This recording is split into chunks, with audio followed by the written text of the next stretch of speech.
OBC महासभा छत्तीसगढ़ द्वारा एक वृहद रूप से आंदोलन किया जा रहा है, जिसमें आने वाली नगरीय निकाय पंचायत चुनाव को लेकर नाराज चल रहे ओबीसी महासभा। ओबीसी महासभा के प्रदेश अध्यक्ष ने कहा है कि सरकार की यह रीति असंवैधानिक है। अध्यादेश लाकर जिसे लागू किया गया है उसके खिलाफ अब हम जमीनी स्तर पर लड़ाई लड़ेंगे और सरकार को सबक सिखाया जाएगा।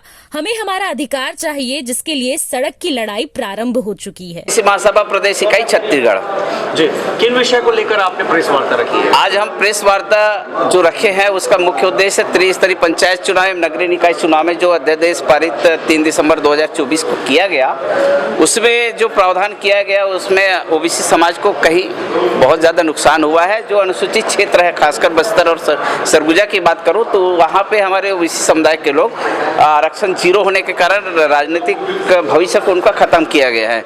इस कारण काफ़ी आक्रोश हमारे ओबीसी समुदाय में है, जिसके लिए हम रायपुर छत्तीसगढ़ के प्रत्येक जिलों में धरना प्रदर्शन आंदोलन होने के उपरांत हम राजधानी के लिए आंदोलन की तैयारी कर रहे हैं। इस परिप्रेक्ष्य में आपको प्रेस कॉन्फ्रेंस किया गया है और बहुत जल्दी हम, यदि हमारी मांगों का सुनवाई नहीं करते हैं सरकार, तो राजधानी रायपुर में बड़ा आंदोलन कर सकते हैं। क्या मांगे हमारी वर्तमान की मांग बताऊं तो यही त्रिस्तरीय पंचायत चुनाव और नगरीय निकाय चुनाव में जो आरक्षण मिलना चाहिए था वो पर्याप्त नहीं मिला है।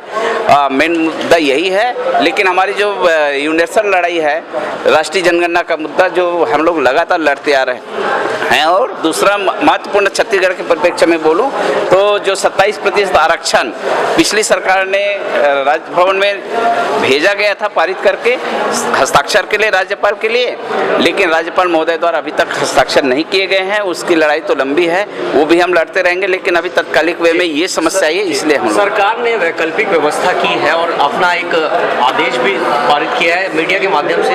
कहा है कि जो अनारक्षित सीटें हैं उनमें हम ओबीसी के प्रत्याशी उतारेंगे। ये तो बच्चे को खिलौना दे के भुलवाने वाली बात है। जैसे बच्चे को हम लोग दिलासा दिलाते हैं ना कि आपको ठीक है नहीं दे पाए, लेकिन हम नए लेके आके दे देंगे, ये ऐसे ही भुलावा हमको मत करें।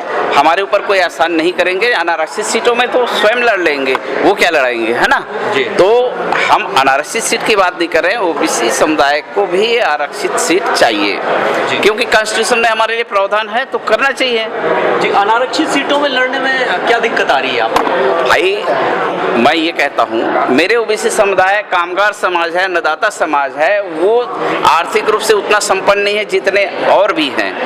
अनारक्षित सीट यानी कि सारे लोग लड़ेंगे, बड़े बड़े योद्धा लड़ेंगे। क्या हमारे ओबीसी समुदाय के, गरीब समुदाय के लोग लड़ पाएंगे? उनका मुकाबला कर पाएंगे? हमारे समुदाय के लोग यदि 50,000 रुपये खर्च करते हैं तो 50 करोड़ खर्च करने के लिए तैयार है, तो क्या हम मुकाबला कर पाएंगे उनके साथ? संभव नहीं है ना। इसलिए हम आपने पैसे की बात कही है, चुनाव जो है वो निर्धारित पैसों पे लड़ा जाता है।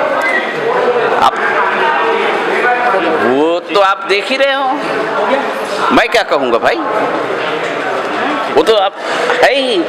आज का चुनाव तो लगभग देखने में यही मिलता है। भले हमारे कॉन्स्टिट्यूशन में हमारे राज्य निर्वाचन आयोग द्वारा जो निर्धारित लिमिट रहता है, उनके अतिरिक्त भी खर्च करते हैं लोग, मनमानी खर्च करते हैं।